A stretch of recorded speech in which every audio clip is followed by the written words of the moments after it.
Season 2 of the Pat and JT podcast. Oh man, I'm here at last. The best time, always gonna be the best. Come on! Exclusively on the Herd App Media Network. If you're watching this on YouTube, Facebook, or on Twitter, that little countdown that counts us down before we actually start talking gives me anxiety. Mm-hmm. I don't know why. It's like once you hit that, you're like, that's it. You can't stop it. I feel like I instantly have to pee, instantly thirsty. But in reality, you actually could stop it. I mean, yeah. You could. Right. You We're not doing brain surgery here. I can stop it and start the whole thing over. It's not going to wreck anybody's day. You don't need to add more pressure to your life, Pat. Right. I know. So I guess we may as well go back to the green room and see if he's ready. See if he's taking another selfie. John Carroll is with us again today. Hi, Johnny. No selfies today? Why no selfies? Because I am really looking rough. I literally just threw water in my hair in the sink. Oh, there it is. You're in full screen. All right, I'll take you back down to small screen. There you go, buddy. You don't want to save that? No, and also I need to lift my computer up because I have like Sharpay face. I know what you mean. When you get to a certain age, you're always on your back. Right? Always stay on your back. I thought it was opposite. Or no, you want to be looking up. No, you don't want to look down because then you go like I look pretty good to Sharpay face. There you go. I noticed the last couple weeks, I've noticed my upper lip is thinning. Like that's part of an old guy. Old guys get thin lips. That's why you get the Botox or whatever fillers. I'm like, man, my smile looks different. I'm thinning. Now I get why dudes do it sometimes. I think this is literally laying down foreshadowing. Like this is laying down a marker that we're gonna go. He's like, oh no, remember I told you my lips were getting thin, and so I was gonna get them filled. I remember I even told you on the podcast. I'm like, no, you dropped a big fat hint that you're looking at plastic surgery, and you started with your little tiny thin white lip. I would never do plastic surgery, ever. Ever? I'd be the guy that looks like this the whole time. Like, I'd be the guy, the go wrong guy. Mine would the fillers though. You go fillers. I wouldn't go fillers. I wouldn't do anything. I'm like, whatever. I'm just lucky I'm this age, I'm good. Okay. I might be open to a little something. Before we started, Joe, I think you were like having some technical issues or whatever before we got on here. John showed me his breakfast that he's having right now. Yes. John, describe your breakfast. For the people that aren't watching this, describe your breakfast. Well, because I need to have breakfast, and it's always never really thought out. And Chad's a creature of habit and has the damn same thing almost every day. I can't do that. Like I have to mix it up. So I knew I had some antipasta type stuff available, and I knew I had English muffins, but I also wanted something sweet, but I didn't want them together. So I did an English muffin. So on one side I did sweet, on the other side I put some Havarti. I never can. So I have Havarti. Right. Anything with an R in. I was in speech therapy when I was a kid, and there's certain two letters together, and that farty cheese is one of them. So it's one of my favorite cheeses. I love that. So cheese. I know. So which is I've fallen in love with Costco lately because I know. buy one thing and then eat on it for a week. Like you could just bury it in your backyard with leaves and twigs, totally, and haul it out and have a little munch and then put it back, in the backyard. Awesome. Yeah. So I did an English muffin, and see if you see, this is very important because I want this savory kind of thing with you. See, I had my first bite this morning, and then I've got my other half of the English muffin with the sweet, and I've got another bite out of that one so I can go back and forth and enjoy the full spectrum of all the deliciousness that's on my plate. But I've also heard there are weird people out there that will have three things on their plate and then eat them and pretend they have a lazy Susan underneath their plate and then turn it to number 2 and then turn it to number 3. And matter of fact, an individual in my house actually turns his plate like it's on a lazy Susan. I have to ask too. If he doesn't eat all of something, does he go back to it? Well, he does. This is the other weird thing. Whatever may be left over, all gets pushed into the center of it, and he gets a piece of bread and makes it a sandwich. So that's brilliant. Anything on the plate becomes a sandwich at the end of the meal. Dessert sandwich. So everything's got to be by itself until Yes. it's not, and then it becomes a sandwich. Because I've never seen I look anybody eat like that. That's That's serial how killer I stuff eat. right there. That's exactly how I eat. I'll eat one thing at a time. I used to be really weird about things touching, but I got over that. You know, like the foods. I hated that when I was a kid. Yeah, because But that I was got weird. over that. But I eat one thing at a time. But once I'm done, I move on to the next thing. And I don't go back. It's like, but in my mind, I'm fully enjoying each dish and not mixing it with Just other like things. your boyfriends over the last years. When you're done, you never go back. You enjoy You it. don't go until you back. have it, never going back. Spin the plate. Spin the plate. Oh, No, there's a reason and you I- leave the past in the past. And the food like is supposed to complement each thing. Like you're supposed that's part like the notes of wine. You don't drink one note at a time. You drink all the notes together to make a song. right. Excuse me. That's why I tell Chad all the time. Like, I make meals that are designed so you take a little bite of this and a little bit of that and a little bite of that. And he's like, no, we don't do that. And I literally have to like sit here like this because I'm like, just take a bite and stick the other thing on top of it because that's the way I made it. See, what's funny to me is that while he has, and thank you, Jillian just posted on here, brumotactilophobia. It's the fear of food touching. And Yep. I've gotten over that. It is a mild form of OCD. Foods can't It touch. is. But I am over that part, but I still eat just one thing at a time. But it's funny to me is because at the same time that I don't want to eat more than like one thing at a time, you can't stand watching it. You have the same. I can't. I literally, and so you'll see when I finally get frustrated, I do a little 45-degree turn because this is where we eat. Like, and so he'll be over there, and I'm just like, I just can't do it anymore. I'm like, you're not 7. You want him to just mix it up like a casserole or what? What do you want him to do? When it's all said and done, I'm like, one, you end up putting it in. That's why I always say it's like a broken record. By the time you're done anyway, all the little bits and pieces that are left, you just take a piece of bread. Right. You make a sandwich out of it. I don't do that.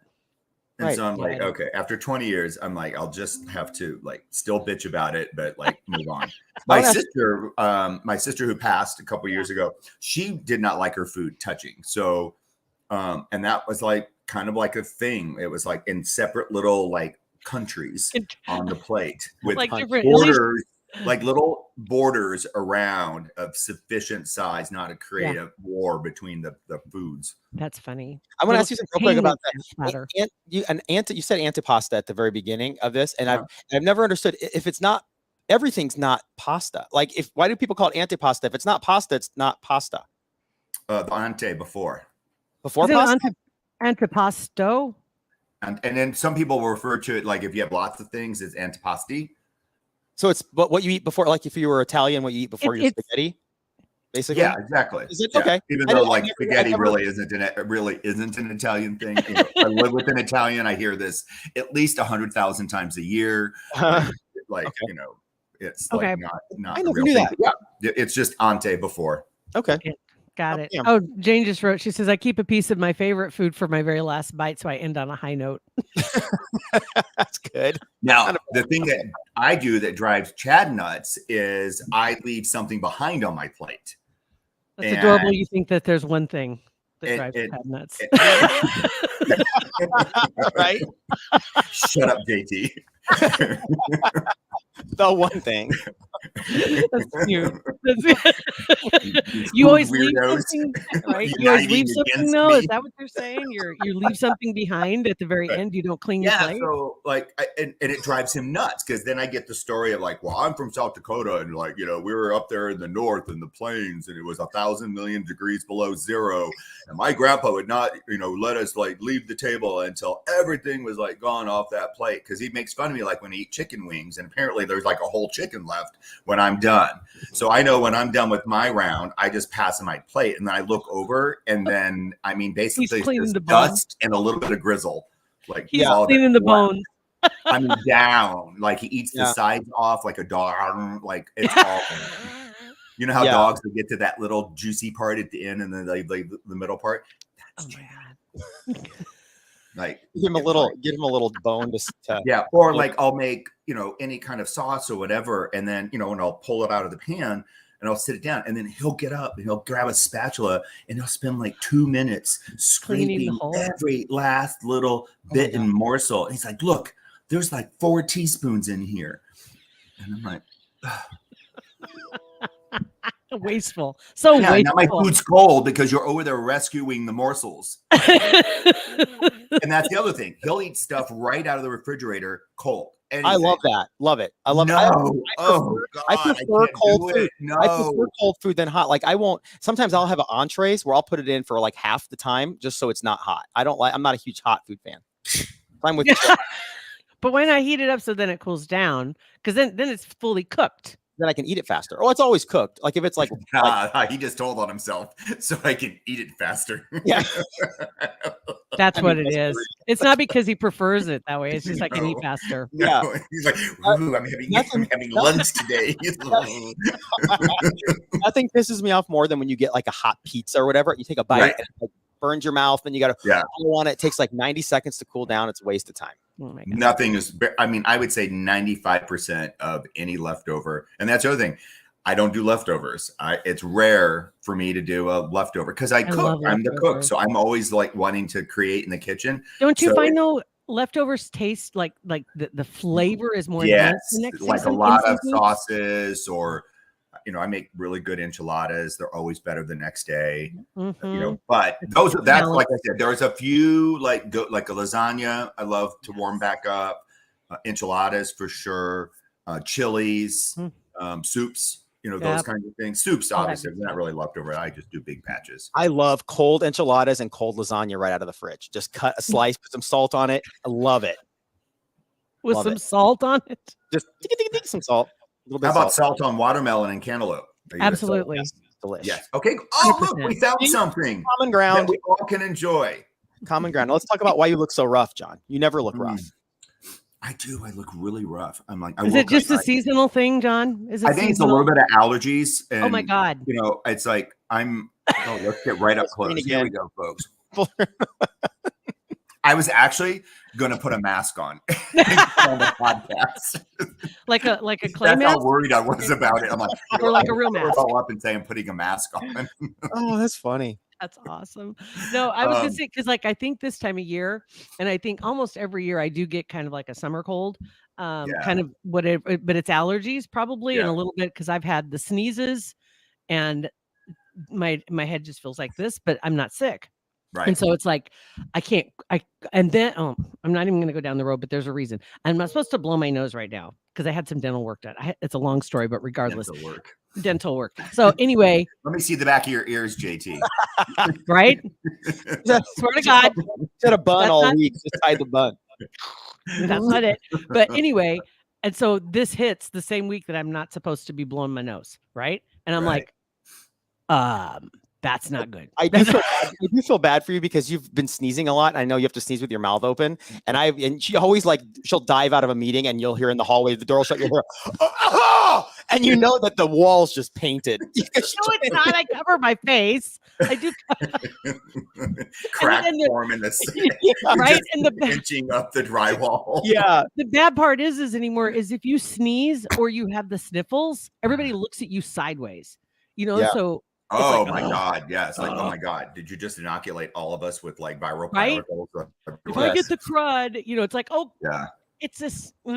It's not what you think. A couple of nights ago, we were over at our neighbors, my godmother's, and so after her husband passed, he kind of had this one area of this outbuilding, and so she converted it into a game room, and she's got is it shuffleboard? Is that what it's called? Shuffleboard.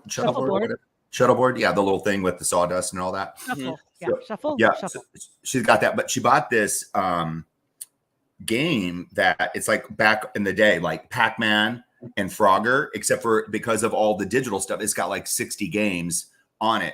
We ended up playing Frogger for like 3 hours. Is it like a sit-down table game? Or yeah, sit-down table. I used to love those. That's so cool. Oh my gosh. We laughed so hard. And then we were like, wanting to get the high scores and like become completely obsessed. And I'm now like a huge Frogger fan. I don't remember if I was a big Frogger fan back in the day.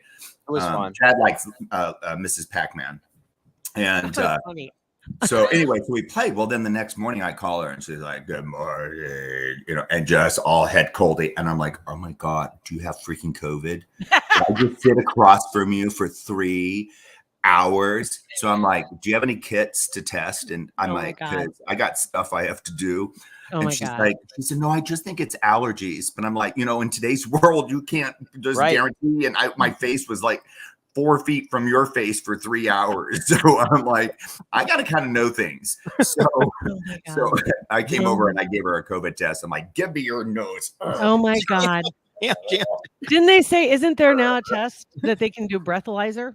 Yeah, that's what I heard. Claim that they can do that. Right. Okay. Well, maybe that would be like your defense if you had DUI. I'm like, "Judge, yes, my alcohol content was a little high, but my COVID test was negative." That's what you have to wonder. How does having COVID affect the breathalyzer that they do for blood alcohol? Right? Your BAC, right? It's like, I wonder if there's a difference. I don't know. But interesting. No, otherwise hers was negative, but like the allergies are definitely like the windows were open because it was so nice and it was. Well, that's it. Getting everything switched around. Yeah, I got all the fans flipped, and so of course I forgot. You got to dust the fans. Yeah. Before you flip them. What? What do you mean? What's flip the fans mean? I've never heard of flipping a fan. You have to go the opposite direction. Yeah. Oh. Like every spring, ceiling fans, there's the winter setting, and then there's the spring-summer setting. Because you want to move the air up and down depending on what time of the year. Hot air down. You want the hot air to come down in the winter. Yep. Oh. And then you want you want to cool the air. It goes either this way. It's a circulation thing, right? This way, yeah. And it changes the way it circulates. And so if there's dust on the blades, it's set for wherever the fan's been running. And if you flip it, that's it. Denise just said, I turned a fan on without dusting it. Poof. And that's exactly, you're like, oh my God, there it is. Yeah. There's the dust. And then now you're toast. And then on your furnace, there is a setting also for spring and summer that you have to fit, and then change your filter and do all that. So we haven't done that yet. I guarantee we don't do that. I've got a message. Yeah. Do you have a list of things on here that you need to do? Yeah. Yeah. Right? So, and then we had our UGG blanket still on until yesterday. And first of all, in the winter, I highly recommend you go get an UGG blanket. I have one, but it's a knockoff, and it is awesome. Yeah, it is phenomenal. You don't have to be warm and cozy. Like you sleep so good. But then, as soon as it gets to be 60 degrees, now it's like you're inside of a grizzly bear, and it's like, we got it. Well, we're in that place where it's kind of like, okay, are we sure we can turn on the sprinklers? Are we sure nothing's going to freeze anymore? I think we're to that point. I just heard the guys showed up to mow the neighbor's yard. So it's like the mowing has started officially on the circle. Flipping the fans like you were talking about. That's another one. Jillian just says, oh my God, Jill, I didn't dust the fans first. It was like Pompeii in my living room. Pompeii. Just laying on the floor. It does. And then we've been doing destruction and construction at the office. And so I was out and about yesterday, didn't sneeze at all, doing great, met a couple people, went to lunch, blah, blah, blah, come back in, get in my office. It was like immediately I started sneezing with the mouth open. Immediately I start sneezing. I'm like, oh my God, I can't take this. I'm just glad our bathroom's done up here, though. We don't have to go to the second floor to pee anymore. Like it was a trek. You had to plan. If you had a meeting, you got to think, okay, I got to give myself about 5-10 minutes to pee, run downstairs. Yeah, but it's all good now. So, and then the other part of the not being able to sleep is we got peacocks, a few years ago. And so we'd got, a boy peacock that we had, and then he had a son named Junior. And then last year they had, let's see, so they had, we have 12 peacocks now. And the junior one is figured out that he's got a voice, but he doesn't realize what night and day is. And he's also on guard duty. So every car that drives by 240th Street, he lets everybody know there's a car there because it's his job. And I don't know if it's just been busier, but all night last night, cars must have been driving by because he would not shut up. And he's over a tree. And I'm like, there's no way to snatch him down and throw him in a barn because he's 50 feet up in the air. So I'm sure I'm going to get some emails from the neighbors. Your peacocks are beautiful during the day. Did it when they screamed? What'd you do, But Pat? Like a squirt gun, like a little, and like water like next to him, just to, like, hey, I'm awake, dude. Be well, quiet. I'm afraid somebody's going to hit him with a 22. Right? But do they, when they scream, are they saying help? Yeah, it's more about like Ours used to. Yeah, it sounds like that. It sounds like I mean, it is help, a very help, uh-huh, help. Yep, Yeah. Yep. And because their job in India is to be like the guardian. The guard dogs. Yeah. If they see predators, they holler and let everybody in the forest know bad things are here. So they're doing their job. But oh my God, the last 2 nights, I'm like, shut up crazy. already. 2022. We had peacocks and guineas. Yeah, we have guineas too. And the guineas are really loud too. Oh boy. Yeah, we love the guineas because they eat the ticks. And I haven't had a tick out here in like 3 years. The name of this podcast has switched 14 times. We have, what is it? We have guineas because we love guineas because they eat the ticks. They eat the ticks. They do. We have 17 guineas. And Oh zero my ticks. God. Yeah. Oh my God. Guys, I gotta go. I hate to do that. This is unusual. This is an anomaly, but I'm gonna leave everybody in your hands. So be nice. You're gonna have a business meeting. I'm gonna have a business meeting. Yes, I am. And by the time next week, by the time we do our one next week, Johnny, you'll have a fancy microphone and it'll be super duper fancy. Exactly. And we've got, just to kind of foreshadow what's coming up, because the Hail Varsity Club is going to be opening its doors soon, and we're going to start doing some of our lives out there. Oh, and how cool. So we should see if we can't get you to come out and join us. Oh, I would come out there in a heartbeat. Right? And just kind of hang out Check on out Monday or Husker gear. like that. I'm excited. It's just a couple weeks away. Yeah, it's super exciting. All right, I'm going to go. Fun at your meeting. Bye, guys. See you later. Bye. And thank you, everybody that watched. Johnny, thank you, like always, for joining. Tell Chad that we said hello. Yes. Yeah, we appreciate it very much and love you guys and see you. And thanks for watching on Facebook, Twitter, and also on Facebook, Twitter, and YouTube. It's Pat and JT. You can check us out, follow us, download our podcast, subscribe wherever you get your shows. Thanks.